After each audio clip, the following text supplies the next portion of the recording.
कानी बहू। किशोरी लाल जी के बेटे राघव की शादी की बात जगह जगह चल रही थी, लेकिन किशोरी लाल जी को कोई लड़की पसंद ही नहीं आती थी। और उसकी एक ही वजह थी, किशोरी लाल जी का लालची होना। उनको लड़की वालों से मोटा दहेज चाहिए था और इसी चक्कर में एक दिन वो एक बहुत पैसे वाले के घर अपने बेटे का रिश्ता लेकर पहुंचे। उस आदमी का नाम था ओम प्रकाश। देखिए किशोरी लाल जी, मेरी एक ही बेटी है और मेरी सारी संपत्ति जायदाद सब कुछ मेरी बेटी नैना का ही है। पापा, नाम से लगता है बहुत खूबसूरत होगी। कितना अच्छा नाम है ना, नैना। ओ, वैसे बात तो सही है आपकी। अब इतना पैसा है, जमीन जायदाद है, इकलौती बेटी, आप भी क्या करेंगे? सब कुछ उसे ही देंगे ना। बिल्कुल ठीक पहचाना आपने। बस बेटी की शादी और सारी जायदाद उसके नाम। पापा, बिना देखे हाँ कर दीजिए ना। इतना अच्छा रिश्ता फिर कहाँ मिलेगा? माला माल हो जाएंगे हम। मैं अपनी बेटी को बुलाता हूँ। अरे नहीं नहीं नहीं नहीं, आपकी बेटी का नाम नैना है, सुनकर ही लगता है बहुत सुंदर होगी। रहने दीजिए अंकल, मैं तो आपकी बेटी के नाम से ही इतना खुश हो गया हूँ कि उसे बिना देखे शादी करने को तैयार हूँ। अब तो मैं उसका चेहरा सीधे शादी के बाद ही देखूंगा। और इस तरह राघव नैना का चेहरा नहीं देखता और उससे शादी कर लेता है। शादी के बाद अपनी सुहाग रात पर जब राघव नैना का घूंघट उठाकर देखता है तो नैना की आंखें बंद थी। कितनी खूबसूरत हो तुम नैना, जरा अपनी आंखें खोलकर मेरी तरफ देखो तो सही। नहीं, मुझे शर्म आती है। अरे, मैंने तुम्हें शादी से पहले भी नहीं देखा, और अब अगर तुम आंखें खोलकर मुझे देखोगी भी नहीं तो मुझे अच्छा कैसे लगेगा?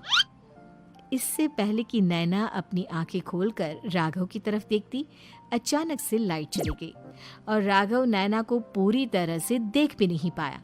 अगली सुबह नैना राघव के लिए नाश्ता बनाकर लेकर आई। अरे ये क्या, आधा पराठा सीका हुआ है और आधा बिल्कुल कच्चा। ये तुमने क्या किया नैना? बहू, तुमने क्या आधा पराठा तवे से नीचे लटका कर रखा था, जो आधा सिका है और आधा कच्चा? मुझे जितना दिखेगा उतना ही तो सीखूंगी ना पापा जी। जहाँ जहाँ मुझे नजर आ रहा था वहाँ मैंने सीख लिया, जहाँ जहाँ नहीं दिखा वहाँ कच्चा रह गया होगा। इसका क्या मतलब है? ये कैसा मजाक कर रही है तुम? अरे बहू, तुमने इतना लंबा घूंघट क्यों लगाया हुआ है?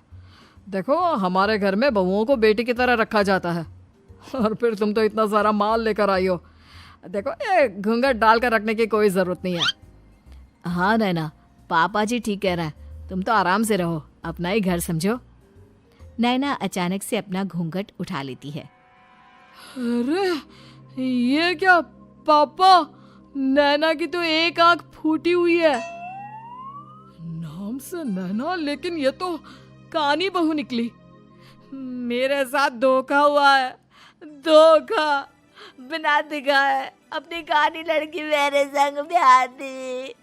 मुझे कानी बीवी नहीं चाहिए। मुझे अभी ओम प्रकाश जी से बात करनी पड़ेगी। आखिर उन्होंने मेरे साथ ऐसा किया क्यों? अरे, आप लोगों ने ही तो पापा से कहा था कि आप लोग शादी से पहले मुझे देखना नहीं चाहते। अब मेरे पापा पर क्यों इल्जाम लगा रहे हैं? अरे लेकिन उन्हें बताना तो चाहिए था ना कि तुम कानी हो, एक आंख से तुम्हें दिखाई नहीं देता। किशोरी लाल और राघव नाराज होकर ओम प्रकाश को अपने घर बुलाते हैं। पापा जी, ये आपने क्या किया? शादी से पहले बताया क्यों नहीं कि नैना की आंखों में परेशानी है? अरे, आप ही ने तो लड़की देखने से मना कर दिया था। अरे लेकिन आप बता तो सकते थे। आपको तो हमारी बेटी की प्रॉपर्टी चाहिए थी, वो भी पूरी की पूरी। अब क्या हुआ अगर उसे आधा दिखाई देता है? प्रॉपर्टी तो आपको पूरी मिल गई ना। अरे ये क्या बात हुई? मेरी शादी प्रॉपर्टी से नहीं, आपकी बेटी से हुई है। अब ये तो पहले सोचना चाहिए था, तब तो मेरी प्रॉपर्टी देखकर तुम्हारी जुबान लप लपा रही थी। लेकिन मैं कानी लड़की को अपनी बीवी बनाकर नहीं रख सकता। पापा, कुछ करिए ना आप। हाँ, करता हूँ। देखिए ओम प्रकाश जी, आप हमारे साथ ऐसा नहीं कर सकते। और तुम देखो, अगर तुमने मेरी बेटी से शादी तोड़ी ना, तो जो भी प्रॉपर्टी मैंने तुम्हें दी है वो तो पूरी की पूरी वापस ले ही लूँगा, और आधी प्रॉपर्टी तुम्हारी भी लूँगा। अरे मेरी आधी प्रॉपर्टी भला क्यों लेंगे आप? इसलिए क्योंकि मेरी बेटी को आधा नजर आता है और उसकी नज़र अभी तक तुम्हारी आधी जायदाद पर ही पड़ी है। अब तुम उसे घर से निकालोगे तो कुछ तो लेकर जाएगी ना। और अगर हम आपकी बेटी को अपने घर की बहू बना कर रखे तो? तो तुम्हारी पूरी प्रॉपर्टी तुम्हारी ही रहेगी, और जो मैंने तुम्हें दिया है ना, उसमें से बस मैं आधा लेकर जाऊंगा। अरे लेकिन अब आप अपनी दी हुई प्रॉपर्टी में से आधी वापस क्यों लेकर जाएंगे? अगर मैं आपकी बेटी को अपनी पत्नी बनाकर रखने को तैयार हूं तो? इसलिए ताकि भविष्य में अगर तुम मेरी बेटी को धोखा दो तो उसके पास कुछ तो रहे जो पति का हो। वैसे मेरे पास तो बहुत कुछ है, लेकिन अपने पति की कोई निशानी तो उसके पास होनी चाहिए ना। अब अगर तुमने मेरी बेटी को कानी कहा तो तुम्हें प्रॉपर्टी भी कानी ही मिलेगी, पूरी नहीं। जमाए राजा। किशोरी लाल और राघव समझ चुके थे कि वो बुरी तरह फंस चुके हैं और अब उनके पास वहां से निकलने का कोई चारा नहीं है। अब समझ में आया ना, लालच बुरी बला होती है। एक तो तुम्हें प्रॉपर्टी मिली, ऊपर से बीवी मिली, उसमें तुम्हें नखरे भी दिखाने हैं। आए बड़े, चुपचाप बैठो दोनों। कुछ दिनों के बाद नैना राघव की कार लेकर बाजार घूमने निकलती है और जब कार लेकर वापस आती है, ये क्या? एक तरफ से मेरी गाड़ी पूरी खराब हो चुकी है।